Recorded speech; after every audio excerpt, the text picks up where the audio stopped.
Good evening, everybody. Welcome back to the latest episode of Gills in the Blood TV. It is that time of the week again. It is match preview showtime, and Gills host Simon Weaver's Harrogate Town at the Priestfield Stadium this coming Saturday. And I'm pleased to say, off the back of a good win last weekend where the Gills didn't play, I'm joined by town fan Neil Hirst. You can find him on Twitter, exactly the same handle as his name. Just type that in and you will find him. Neil, welcome to the channel. Appreciate your time, and are you well? I'm all right, thank you. Yeah, and very nice to be here. Thank you very much. No, I appreciate your time, like I say. Let's have a look at recent form then, Neil. That always seems a good place to start. We'll just run through the Gills quickly. Obviously, most of my viewers are Gillingham, so there's no point taking too much time on that. It's 4 points from the last 18 for Gills. That was 4 defeats to Crewe, Accrington, Bradford and Newport, but then a draw at Swindon, albeit should have won, having played against 10 men, and then a decent victory against Port Vale last time out. So we currently sit 9th with 23 points. Harrogate, bit up and down, 7 points from the last 18, so in better form than the Gills. That comes in the way of a win against Newport, draw with Carlisle, but then defeats to Port Vale and Notts County, and then Morecambe, but then a very good late winner against Chesterfield last Saturday. So you currently sit 17th with 18 points. Last season, we were separated by just a single point and a single place, 12th and 13th. But, and I mean this with the most respect, is it fair to say that in the summer, the expectations of the clubs would have been very, very different? I think that's fair to say. It was interesting listening to you talking about your latest games and how you've fared. And I noticed you won 1-0 over Port Vale. I think we lost 1-0 to Port Vale. And then for me, they've been the standout team that I've seen at Wetherby Road this season. I was, again, without being disrespectful, I was frankly gobsmacked given your recent run of results that you managed to get a win there. So good on you for that. But to your question, yeah, over the summer, I think the expectation really for a Harrogate fan is no more kind of loftier than just to stay in the division. Now, I've been saying that for a few years now, a few seasons, and I think there's got to be a point in time where you've got to be a little bit more ambitious. So I think that ambition now is as perky as let's finish in the top half, which we nearly did last year. Yeah, you weren't far off. Like I say, it was 12 and 13, so top of the bottom half. Yeah. I've got a question for later in the show, so I'm going to ask it now, though, based on what you've just said.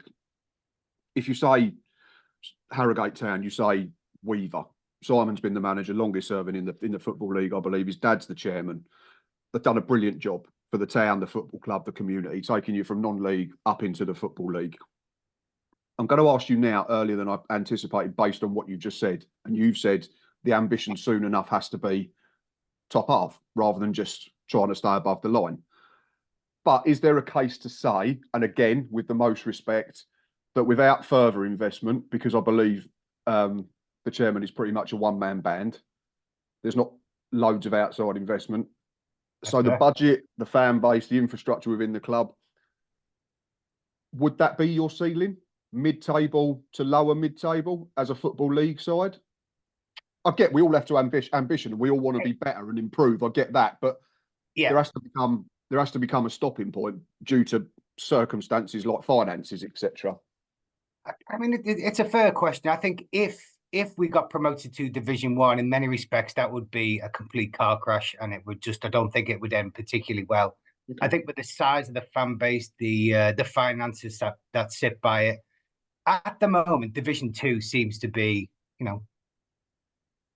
obviously attainable because we're there, but I don't really think you can reach too much higher than that. To your point, yeah, Irving, he's not a poor man by any stretch, no. But I mean, compared to some other clubs, and certainly the revenue we make on match day, can't compare with the Bradford Cities and such like in the. Yeah, I was getting there. I don't want to stroke your ego too much. Other clubs, other Kent-based clubs, for example. But I only say it because we used to say that we weren't one of them. Under Paul Scully, we was one of them that was, on a tight budget, on a shoestring. Yeah. But now, obviously, so I have to say it the other way. It wasn't to jump in, but it's just that we've become that club that some fans don't like, and I understand that. But I think I don't think there's any beef at all with Gillingham. I mean, you could say MK Dons, you could say Wrexham, you could say Salford. I mean, there's plenty. Bradford City for Harrogate. York City, there's loads of teams you could say that, but there's no particular beef with Gillingham. But going back to your question, I think the other thing about finances in Harrogate Town, we've brought in players like Oddo, who went to Peterborough. We've got a few quid for him. Kane Ramsey, again, another one free who went off to Charlton Athletic. These are players who've come in and they've been sold to a team in the division above, and we got a fair few quid for them. So I think that kind of tells me that the management team, Lloyd Kerry, the head of recruitment, they've got an eye for a player. They play really well. You get a season or so out of them, and then they can turn them around and then boost their finances that way. And that's the nature of the beast generally at lower league level, isn't it? That's not exclusive to Harrogate Town. That's the way of the world in League Two. You get a good player, you sell him on, you make a profit, and then that funds you for the next X amount of months or years, depending on how good said player is. And there's another little twist this year as well, because obviously we're progressing in the FA Cup. We've been on TV, most recently against Wrexham. We're on TV again on BBC towards the end of the month against Gainsborough. So again, that's more money in the bank. Yeah, and that's, I know there's been, chat about FA Cup for a number of years now, and with the replays being taken away, it's all geared towards the bigger teams that sadly don't care for it. Myself, that's my own opinion. It's the teams that do care about the competition are the ones that are being penalised. But we could do a whole new show on that. Just to finish on Simon Weaver, just to sum up, done an unbelievable job, like from where you were, like it was like essentially like Northern Counties Premier League when he took over. So it's been a wonderful journey for all Harrogate fans. Yeah, you know what he has. He's done a hell of a job, and I think he's starting to, in a non-patronising way, he's starting to mature. He's starting to really assimilate into the way of League Two football now. His in-game management is getting better, and he's getting more. What the best word is? He's getting more ballsy. Where I stand at Weatherby Road, I stand right by the dugout, right behind Simon Weaver, and I can see his interactions with the players. And compared to a lot of managers, he's not as vocal. But there was someone we were losing. It was against Chesterfield. It was 1-1. We weren't doing particularly well, and someone in the crowd was gobbing off, and he turned around and he gave him absolutely what for. And when they scored the winner, like in the 92nd minute, he turned around, he went straight to him and was like just giving him grief. Lovely to see, because he looks so placid, but he's clearly a bright lad, and he knows his way around, and he's getting better season by season. That's it, because you don't stay in any job in the modern game for that long if you're not doing some more things right than wrong. But like you say, he's learning because he was predominantly a non-league manager up until just a few years ago. So he's had to learn all over again in that sense, becoming a football league manager. And it's very different certainly to what non-league was a few years ago. I know like the National League now is pretty much League Three, I think some people call it. So it's a very different world to what it was when Harrogate were down there in non-league. But yeah, he's done a terrific job. Really, really has. Him and his dad funded it all. Been absolutely brilliant. Yeah, I think he also has to manage that perception that he's daddy's boy, and I think some people think that even if he did an awful job, his dad would sustain him because of that family link. And I mean, he might do, but I think that's unfair. I think he's there on his own merits, and the fact that his dad's the chairman is that's just the way it is. Proof's in the pudding, and all them promotion says that he's doing more right than he's doing wrong, isn't he? So exactly. Last season, Neil, you scored. I think it's fair to say you scored quite a lot, considering you finished mid-table. You scored 60, which isn't a bad tally by any means, but it was issues at the other end. You conceded 69. I was looking at that, and then this season. So it seems that there's been a bit of an effort to try and become more solid at the back. The goals conceded per game has dropped from around 1.5 to just under 1.4, so a little drop off. But has that unfortunately then negated your attacking threat? Because attacking wise, you've gone from 1.3 goals scored per game over all of last season. And I get it's a slightly smaller segment. We're only a third of the way through the campaign. Yeah. But the goals scored has dropped right off from 1.3 to under a goal a game. You've scored, I think, 14 in your 16 fixtures. Is that something to do with the concerted effort to try and keep the door shut at the other end, or is it just merely a coincidence? No, I think if I'm being honest with myself, I think that's fair. I think we took a hiding against MK Dons this season, which didn't help the goal difference at all. I think back to some of the hidings we got last season, 9-2 at Mansfield wasn't particularly pretty, but yeah, we've got that in us, and I think he's tried to book that trend by playing more conservatively. I mean, the incomings for the defence for this season have actually been quite good. We've had a new centre half on loan from Burton, Jasper Moon, who's played really well. He's paired up with Anthony O'Connor. And then at fullbacks, we've got Sims, and then depends on the other side. Could be Folds, can be Zico, who played in the last game. And by and large, they're actually quite a good unit. And so I can hear the dog barking in the background. Sorry. That's all right. They've become a decent unit, and I think where we struggled in the past is a physicality. I think bringing in Moon alongside O'Connor has added that little bit of height and a little bit of muscle. But yeah, I mean, clearly for me, the problem this season is the scoring, and you've just kind of echoed that in the scoring statistics. If you look at our suite of strikers, we've got March, who's on his second stint at Harrogate now, who not really set the world alight. We've got the evergreen Jack Muldoon, fan favourite. Again, he's chipped in with a few. And then other than that, it's often the people that sit behind, like Matty Daly. He's been injured for a chunk of the season, so he's not necessarily been there to supply. Oddo, who I made a nod to before, he's left. He was a great supply route as well. Sam Follering, he's not been firing on all cylinders either. And if I had a huge checkbook, I think the first thing I would do would be to go out and secure a big striker. I say big striker, I mean that quite literally. Since Luke Armstrong went, the big lad. That's another one that you've lost in recent times as well. Yeah, I mean, and he's kind of a loss at both ends of corners. He was good, always good for clearing, but he held the ball up particularly well. As much as his departure left a bit of a sour taste in the mouth, I think he's a miss. And yeah, I'd like to see us buy in the summer a new striker. We have just got one, a lad from Derby County, untried, untested, but he's had a trial with us, and he scored on his debut.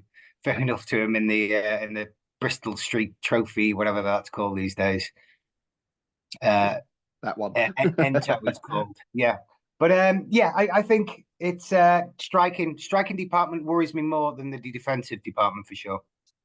Be interesting because obviously we started quite well this season, and goal scoring's been our issue for too many years, back to when we was in League One and then got relegated back into this division 3 years ago. So it's almost going to be, I'm not sure it's the irresistible force against the immovable object. I'm not sure either of us are in good enough form to be called either of them at the moment, but you get what I'm saying. No, I absolutely get you. And your form at the start of the season was it was good, wasn't it? And things looked really so points, and it's just fallen off. And why is that? I mean, from a Harrogate fan's point of view, why is that? Why is the fall off there? I'm not sure. It's I guess as fans, when we have a rough trot, you overthink it and you look into too many things. I mean, we've had injuries all season, lots of injuries, but that's not an excuse. That happens to every club. But no one's mentioned it when you're winning football matches because it's not an issue, is it? It only becomes an issue when you stop gaining points. But people like Bradley Dack, who's we re-signed, he's barely played. He's had 20 minutes of league football. Aaron Rowe was good for Crewe in the division last season. We've not seen since the end of August. Our player of the year missed the first 6 weeks of the season after the opening day. Our player didn't have a pre-season. There's been a lot of key players from last season. We've used 3 goalkeepers already in the league this season due to injuries. But that's no excuse. And Mark Bonner's been really upfront about that. But I like Mark Bonner because he's very down the middle. He doesn't get too high, doesn't get too low.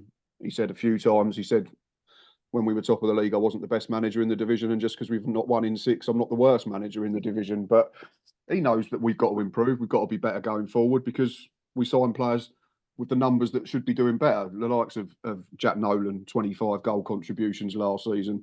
Elliot Nevitt, we bought him. We was told he's going to score goals. He's physical. He's robust. He's broke down twice already. It's just, I almost think we're cursed at the top end of the pitch for some reason. But, I guess that's the clutching at straws a little bit when you don't score for so many years. But I don't know. If I knew the answer, I'd go and tell Mark Bonner, of course, and I'm sure he's looking every day to try and solve it. But there's been signs of recovery. The draw against Swindon, we should have won. We played against 10 men for 80 minutes and sat on a lead and got punished in injury time. Blackpool in the cup, we was all right, but it's the cup. Teams make changes. Port Vale weren't a great performance, and like you said at the beginning of the show, I thought they was going to be really, really good. I thought they were woeful for a team I think we've played a team that's been top of the league 3 times this season, and we've beaten all of them. Notts County, we went away to when they were top 1-1-0. They're a good side. Barrow, we were very comfortable. We beat them when they were top. I thought Port Vale offered probably the least of all 3, but they're a good side still because one game doesn't make a 16-game portion of the season, so they're clearly doing plenty right. But yeah, it's almost, you have that FA Cup and then it's almost like the season starts again, isn't it? And we had last Saturday off, so fingers crossed we'll have a few back, but I don't know. I'm not sure yet. But No, I can't tell you why. I'm hoping it's just a rough trot, and it's that's ours out the way for the entire campaign. Because as bad as that run was, we're still only, I think, only 4 points off third with a game in hand. So Exactly. Yeah, it's not all bad, is it? no, and it's such an open division, isn't it? Like you mentioned last season, we had Wrexham, Stockport, Mansfield, who essentially were the best three teams in the division by a way. Whereas now, I think it feels very open. Everyone can beat everyone on their day. So if you can put a run together of 4 or 5 wins, you're going to find yourself right up in amongst it in the promotion chase. So yeah, loads of games to play, isn't there? Toby Sims, you mentioned, Neil. Yeah. Been very good. I'm looking at stats. Obviously, you can tell me more about performances because you do the eye test more than I do. But he's got, I was looking at average ratings, just over 7. I think he's about 5th for Harrogate players on the app that I use. Top of the charts for goals and assists combined in League Two. So number one, that must be pleasing that you've got defenders chipping in. But again, it must be concerning that the fact that your most productive output in terms of goals created and scored is a defender. So it comes back to that problem again about goal scoring. Exactly. I mean, I've already made the nod to the kind of the procurement at Harrogate Town. He was clutched from obscurity in the American League somewhere. And when he signed, it was very much, who the hell is he? What's his background? And there wasn't really an awful lot about him. So, yeah, I mean, if you don't know him, he's a predominantly a right back. He has filled in at centre half at the start of the season when we were short on players. He's quite physical. And last season he was out for a while. He was quite prone to injury, but I'm pretty sure he's played pretty much every game this season. Yeah, physically strong, likes bombing up and down. He likes a good strong tackle. Not saying he leaves a bit extra on, but I think he's there. But he's been more forward looking this season so far, and I think probably the same is true as of the left back as well. So yeah, he's always whipping balls in the box, and I think it was a corner or after a corner is where he scored his goal against Chesterfield in the last game. So yeah, he's always there or thereabouts. He's a great asset. I think he's a good motivator as well of the players around him. He's quite gobby. He stands up to O'Connor, who sometimes try to shout him down, but the crowd love him. And he's a real asset, and he's helping contribute towards that goal fund that we need to bolster so needily. Yeah, absolutely. Yeah. Anyone else we should be aware of? You know, who else has impressed this season? If you could give us another name to say we've got to keep an eye on. Yeah, I mean, I think at the start of the season I would have said Ellis Taylor, who we got him from Sunderland on a free, but he's now injured. He's going to be out until next season, so that's a bit of a moot point. Matty Daly is another one. He should have played against Chesterfield, but withdrew in the warm-up. So again, I'm not entirely sure he'll be around. But of the players that are going to be around, Duke McKenna, Liverpool lad. QPR. He was at QPR, yeah. So he's at Harrogate Town now. He often takes a lot of the set pieces in the absence of the injured George Thompson. He's quick, he's nimble, he offers something a bit different, and he's for Harrogate Town, he's very direct. He doesn't always start, so if he doesn't, he can be an impact sub. But I'd say he's one to look for. And another one in a less flamboyant way is Dean Cornelius. I think predominantly a holding midfielder, but he's got the best engine I've seen of probably any player in the league this season. Up and down, box to box, just doesn't stop. And he's becoming more of a forward-looking midfielder now rather than a holding midfielder. Not necessarily flashy, but does the dirty stuff, does the hard graft, and will often feed others and not necessarily get the glory himself.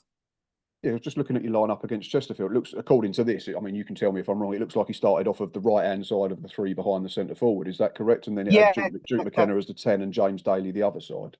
Yeah, I think that's fair. I mean, it's particularly difficult for him because he's so mobile and he's so up and down. And I think his instinct is to be more holding. He's up and down. So on paper, yeah, I think that would probably be right. He was on the right-hand side of midfield. But yeah, he's all over the show. Like I say, he's not the flashy player, but he's in terms of contribution towards the win, he was absolutely integral to that win against Chesterfield. And I think the other one, James Daly, what you're going to get with him on the other side is pure speed, unadulterated speed. He's skillful. He was on loan at Aldershot last year from Harrogate. He's come back rejuvenated, new confidence. And yeah, you'd need to put up a pretty fast right back to pair up against him, I'd imagine. I was going to say, yeah, it'd be up against Romeo Hutton then, who is our fullback that side. So that could be a good battle because Romeo's, Yeah. you know, is no slouch over the ground. So that'd be interesting. So we're almost saying it could be down either side where the game's won and lost because Sims and Cornelius look likely to make up your right hand side. Yeah. We've got Jaden Clark, who plays off the left predominantly, who's our top scorer at the moment, who's been really good this season. So yeah, it seems like there's going to be some interesting battles in wide areas. Final question as a general, Neil, before we look at potential scores for Saturday afternoon is your away form. It's under a point a game, 1-1, drawn 3 and lost 3, which puts you, I think, in the bottom 3 for away form in the division at the moment. How concerning is that, especially coming up against a side who, despite losing the last 3 at home before Port Vale, sit 5th in the home table with a game in hand over some? Yeah, it's bonkers. If you rewind to last season, our home form was dreadful and our away form was exceptional. And it's the polar opposite. And it's hard to fathom. And it's also difficult to predict which Harrogate town's going to turn up. We've beaten Bradford City, Doncaster, Chesterfield, Wrexham in the FA Cup. I mean, against those, I don't think we'd be particularly fancied. But then we've had nightmares and lost. We got thumped against MK Dons. Crew sent us for 3. We've had some pretty ropey performances as well. I don't know which one's gonna turn up. Our home form has definitely improved, so our away form now is more of a concern. But yeah, I think I'm definitely buoyed by the performance against Chesterfield, and I'm thinking if Simon Weaver's now got a bit of a formula, I would imagine, personnel aside, he's going to stick to roughly what happened against Chesterfield. It was a great performance, and it was a hard-working performance. If we didn't match him in the skill department, we certainly eclipsed them in the hard work and endeavour department. And I think that's what you're going to see. And why would you change it? As long as everyone's available, why would you change it after beating a side? I mean, because I was looking at it and I think it helped us. I think we jumped to place when your goal went in the last minute because it meant that Chesterfield would drop in a point and our goal difference was slightly better, which was ironic. Yeah, I think we went from 11th to 9th in the last 5 minutes of games last week without even playing. So some Gills fans might say it was our best performance for a while. But... yeah. In terms of team news, like you say, we don't know. You imagine Harrogate are going to go as close to last Saturday as possible if everyone's available. We're waiting on. We won't have Armani Little, who's probably been our best player this season. He's done a hamstring, unfortunately, against Port Vale, so I doubt we'll see him till Christmas. We may have some of Aaron Rowe, Robbie McKenzie, Elliot Nevitt, dare I say Bradley Dack, George Lapsley. They might be back into contention, but press conferences haven't been done yet, so we don't know for sure. There's not much of a head-to-head to go on. I think we've only played each other 4 times in the Football League. You've won 2. There's been a Gills win and a draw. So final question before I let you disappear is score prediction. Who's going to be smiling? It might be both of us a little bit come 5 o'clock Saturday afternoon. Exactly. I mean, I'm pretty sure, I don't know exactly, but I seem to remember us at home. We battered you last season. Yeah, you did. 4, we took the lead. 5 ones. Yeah. All in the second half. We were massively the better side first half because we were still going for the playoffs. 1-0 up at half time and then absolutely collapsed second period. Yeah, couldn't believe it. Yeah, I do remember that. So that's still fresh in the mind. I had a quick look at the bookies to see who they favoured before coming on here. And Harrogate are 4-1 to win. So the bookies are clearly fancying Gillingham at home, bearing in mind your record at home and our record away. But to answer your question, I am that buoyed by not only just the performance, but the endeavour and the tune that Weaver was getting out of them. I think we're going to come away with something. I think your form has not been particularly rosy of late. There's obviously reasons behind that. But I'm not going to be ballsy enough to say that we are going to win. So I'm going to say a bang average 1-1 draw. I've seen signs of recovery in the last couple. So like yourself, I'm going to back my team. And again, with the utmost respect, I think it's a game we have to win if we want to be considered serious promotion contenders. So I'm going to back us to win it by the odd goal. So I'm going to say 1-0, maybe 2-0 if we catch you on the break at the end. But yeah, it's not going to be a thriller, is it? Looking at recent goals scored and goals against for either side. So yeah. thank you to Neil, first and foremost, for coming on. Really appreciate your time, mate. Really have enjoyed talking to you and picking your brains about everything Harrogate Town. So thank you very much. Gills fans and Harrogate fans, as I always say, if you're still watching at this point, then thank you very much. Please consider hitting that like button. Please keep pressing subscribe. It is free to do so and it helps me out massively. Be back Saturday, myself, Ava and all the gang for a match day live inside the Priestfield Stadium. But until then, enjoy the rest of your week. And most importantly, up the Gills.